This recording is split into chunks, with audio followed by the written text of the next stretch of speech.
Good afternoon and welcome back to RMU-Live for Friday, September 28th. I'm Sonu Babu. And I'm Andrew Ostrowski. Here's what's happening now.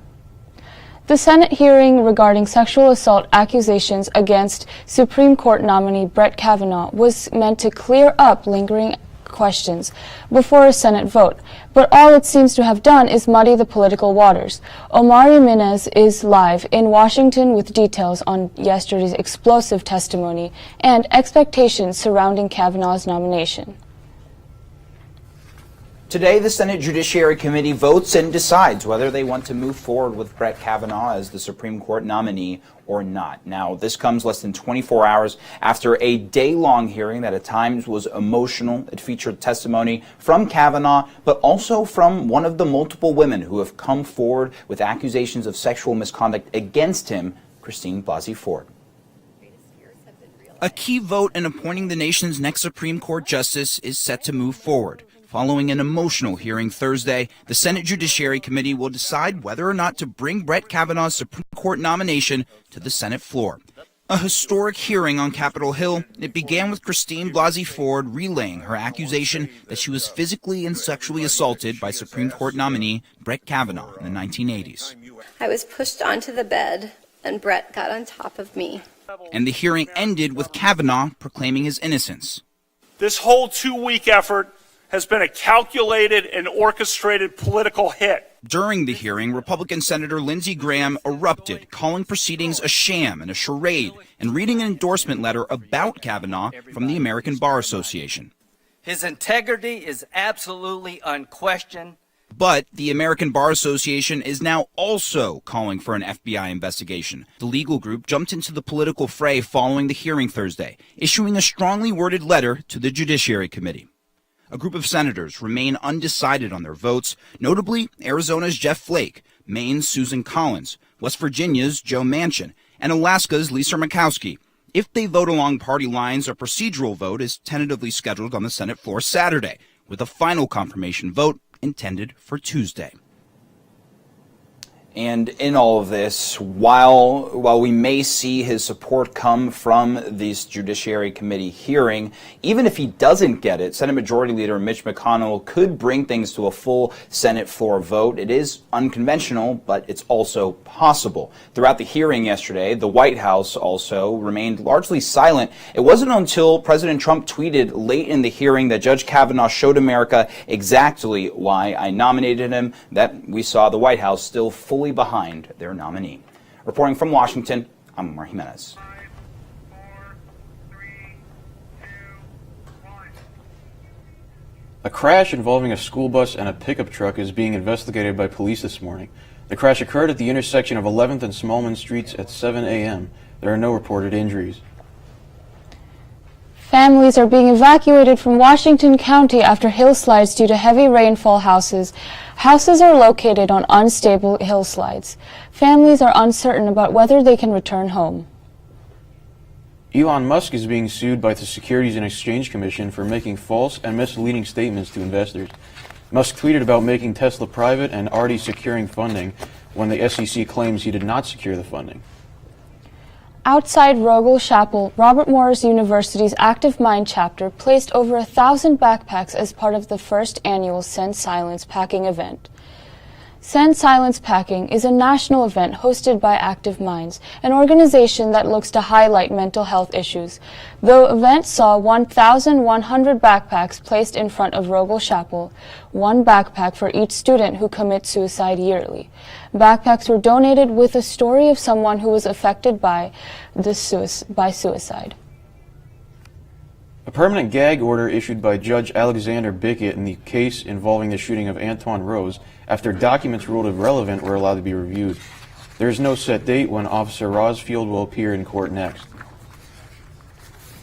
A former Penn State fraternity member will serve a year of probation for hazing and giving alcohol to a minor. The 22-year-old Joseph Ems Jr. faces charges related to the death of 19-year-old Tim Piazza. A suspect robbed a Family Dollar on Milltown Road in Penn Hills with a handgun. Police said the suspect is difficult to identify from surveillance footage and are looking for help identifying the man. 40-year-old Angela McKinley reportedly robbed a Washington County bank this Wednesday. McKinley handed the teller a note asking for $40,000 and claimed she was carrying a weapon, although police did not find any weapons when she was taken into custody. Pittsburgh police are having trouble identifying a man who robbed a CVS in Squirrel Hill. The man demanded prescription narcotics at gunpoint from the pharmacy and escaped in a car behind the building. This Tuesday, Tom Hanks was here in Pittsburgh to support the When We All Vote rally. Here with the information on this is RMU reporter Gage Golding.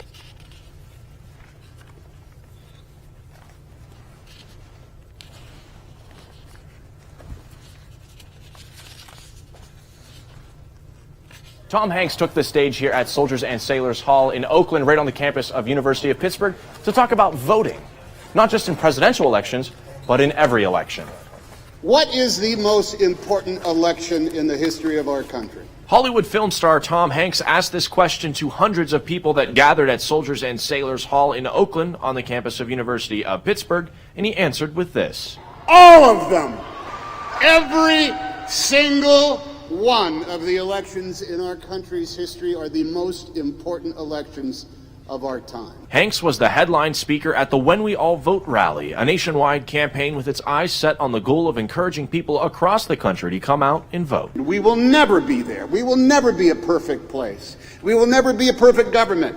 But we will always be the promised land, as described in great Bruce Springsteen's song. Hanks was joined by backup Steelers quarterback Josh Dobbs, running back James Conner, wife of Pittsburgh Steelers head coach Mike Tomlin, and Steelers executive Jim Rooney. Hanks stressed the importance of voting in every election, especially the election coming up this November. It's very possible to assume some decision will be made. I don't really need to take part in it. Well, I say, if you don't take part in what the decision is being made, you don't get to complain, so shut up. Kia Tomlin spoke about letting your voice be heard in Washington. And we can't allow ourselves to become content to merely watch or even tune out the daily reality show of Keeping Up with Washington. Steelers backup quarterback Josh Dobbs is using his position as a professional athlete to help persuade people to vote. I just hope they push people to go out and make an action in their community. Obviously it starts with voting. That's a simple thing you can do. Get registered to vote and then go out and vote and make an action. But former First Lady Michelle Obama is another headline speaker on the nationwide tour. She was not able to attend the event, but she sent a video for all of those at the event to watch. Jim Rooney, Pittsburgh Steelers executive, spoke about how important voting is and why it matters. Well, it's important because, as I spoke about, public policy is determined by the people of the United States of America. Hanks is scheduled to be in the Pittsburgh area for the next few months, filming his new blockbuster movie.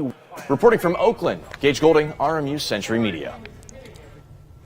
Thursday, Sony Pictures released a photo of Tom Hanks dressed as Fred Rogers. The film is expected to release in October of 2019. Bed bugs infested a classroom at Mars Area High School. Students that were in the classroom are advised to thoroughly wash all clothing to get rid of the bugs. The classroom will remain closed through this weekend while the classroom is treated by an exterminator. A Thursday morning rollover crash in Lawrenceville left one person dead. The victim hit a parked car and the vehicle, a yellow Jeep, rolled into Penn Avenue, 39th Street. The victim is known to be a male, but his name and identity is pending. UPMC released designs for 3 new hospitals planning to be built in Pittsburgh. There will be the UPMC Vision and Rehabilitation Hospital, the Hillman Cancer Hospital, and the UPMC Heart and Transplant Hospital. Construction on all 3 hospitals will start next year, and there will also be a new cancer center built in connection to the Allegheny General Hospital on the north side. 40-year-old Angela McKinley reportedly robbed a Washington County bank this Wednesday. McKinley handed the teller a note asking for $40,000 and claimed she was carrying a weapon, although police did not find any weapons when she was taken into custody. A West Virginia couple has been charged with child neglect after police discovered 3 children in cages inside their home. The 3 children, all under the age of 4, are now safe. Residents are being warned to stay out of coastal areas after Hurricane Florence leaves behind dangerous bacteria in murky waters. According to the North Carolina Coastal Federation, the bacteria puts residents at risk with health issues such as hepatitis and respiratory problems. Residents are still swimming in these waters, and the Federation urges people to stay out. Typhoon Trami is set to hit Japan's Ryukyu Islands and most of the mainland this weekend. Residents could be left without water and power for days to weeks in result of the typhoon. Now to Dom Merlot for today's weather forecast.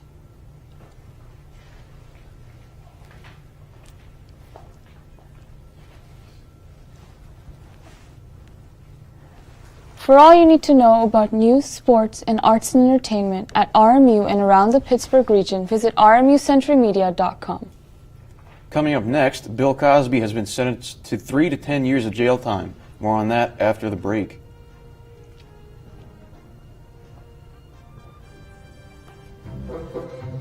They call me Maxie, but I prefer tripod. I was your above-average four-legged homie, and then wham, bam, minivan. Some people pity me. Now that's lame. I still run, fetch, and swim. And the ladies love me. I'm the ultimate wingman. Just don't ask me to high five.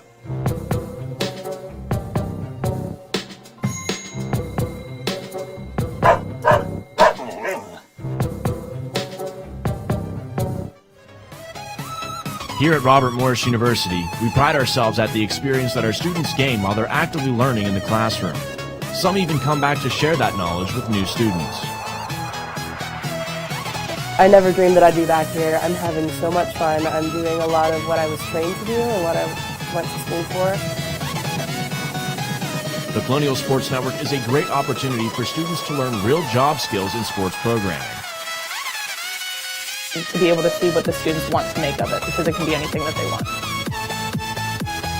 I love being here, seeing students, seeing myself in the students that work with me, and I'm really blessed to have so much talent to work with. It's really amazing. To be able to see students become successful after Robert Morris is really cool.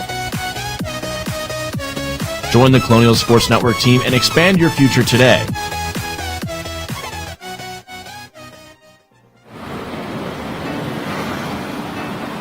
Hey, let's check out this park.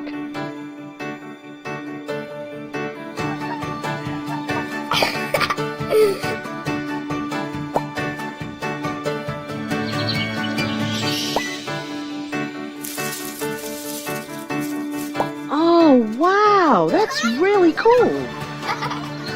To find a great local park or forest near you, go to discovertheforest.org. Bill Cosby spent his first day in state prison in Pennsylvania Wednesday, and we're getting a first look at what prison life will be like for him. He was sentenced Tuesday to 3 to 10 years in prison for drugging and sexually assaulting Andrea Constant at his home 14 years ago. He was first taken in Montgomery County Correctional Facility before being transferred to the new state prison in suburban Philadelphia. This is the mugshot from state prison. He's in a cell by himself and will continue the routine incoming prisoner evaluation on Wednesday. He'll meet with staff from medical psychology and records departments as part of the process, which lasts anywhere from weeks to months. Officials will figure out if he should be in the general population or in protective custody. He'll be allowed phone calls and visitation and the opportunity to exercise. The prison has released menus for his meals. The former Jell-O pudding and gelatin spokesman will be offered gelatin during Thursday's lunch and chocolate pudding with Saturday's lunch. Christopher Columbus's ships are sailing the Ohio River with replicas of his ships made to educate the public about them. They travel to about a dozen cities in the U.S. for 10 months out of the year. An exhibit commemorating the 50th anniversary of the Apollo 11 moon landing will be coming to the John Hines History Center on September 29th. The exhibit will include various national treasures such as the Command Module Columbia and other artifacts. The display will last through February next year. GM headquarters are moving back to suburban Detroit after being in New York for 4 years. GM spokesman Patrick Moresi says they will be pushing for electric cars and self-driving vehicles, so they want to be near the design team in Michigan. McDonald's is removing artificial ingredients from its menu, and even the Big Mac special sauce will get a makeover. The fast food company announced the changes to its 7 classic burgers Wednesday. The burgers will no longer include artificial preservatives, flavors, or coloring. The change affects every part of the sandwich, including the bun, cheese, and sauce. McDonald's continues to try to attract more health-conscious consumers. In 2016, McDonald's eliminated artificial preservatives from its McNuggets and ditched high-fructose corn syrup in its buns. Earlier this year, the company replaced the frozen beef with fresh beef in its Quarter Pounders and changed up its Happy Meal offerings. Uber will pay $148 million to settle a 2016 data breach investigation. The settlement will be split among the 50 states, making it the largest data breach settlement. Uber has agreed to put in a corporate integrity program so employees can report unethical behavior. The ride-sharing app Lyft is randomly selecting 50 Pittsburgh residents to ditch their cars and free rides wherever they want to go. The offer lasts for 30 days, and the participants will receive various rewards. Obamacare will likely be less expensive in 2019. Health Secretary Alex Azar reported that prices will drop by 2% by next year. Obamacare's number of insurers will also be increasing for the first time since 2015. When we come back, we will go to Ryan Giacobbe for sports and Don Merlot for the weather.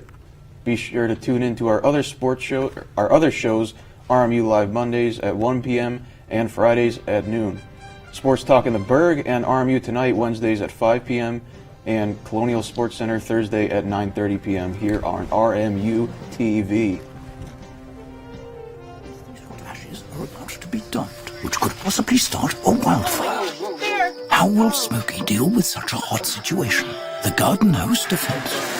Next, a thorough stir. Then another spray.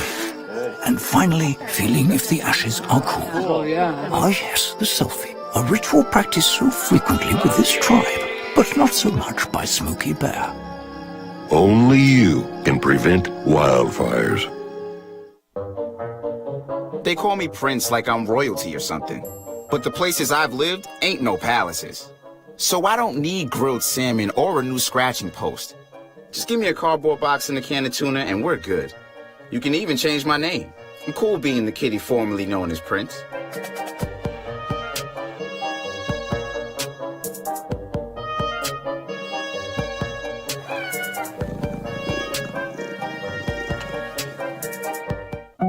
They told me a bottle couldn't dream. That I would never become a superhero.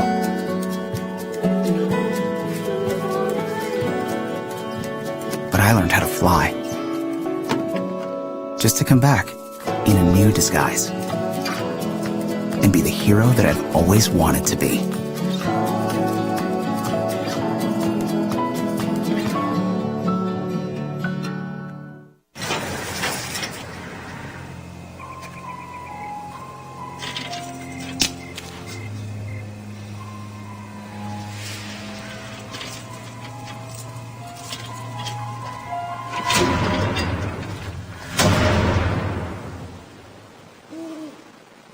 If you don't fix them, sparks from dragging tow chains could cause a wildfire, and that could be scary.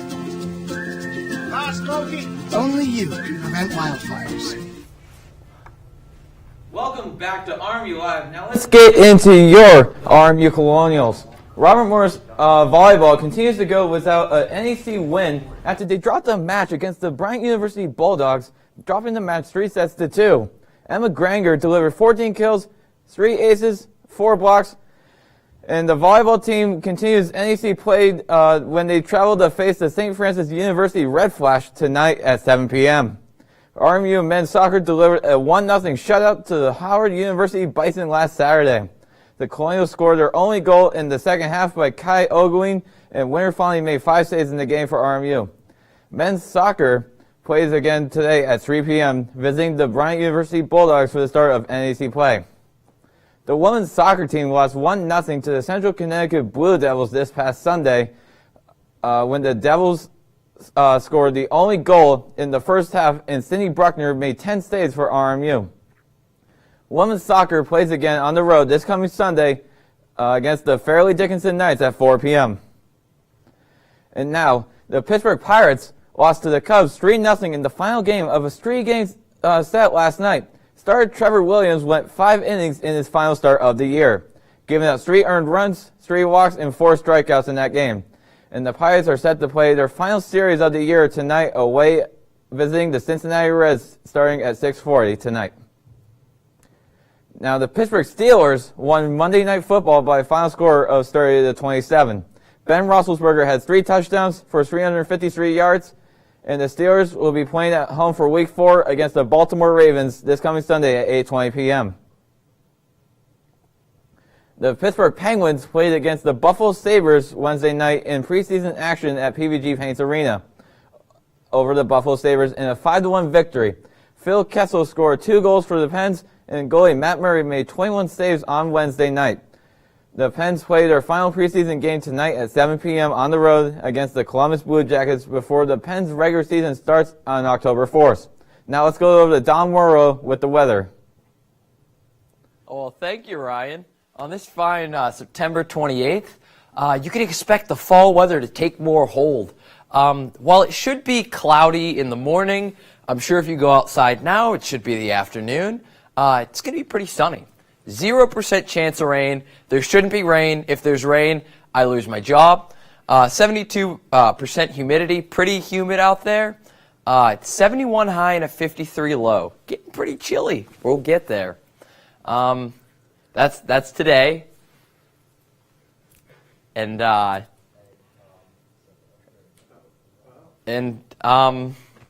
yeah, okay, so for the 5-day forecast, we can expect tomorrow to be a little bit more chilly and, more clouds throughout the day. Don't expect it to get very sunny.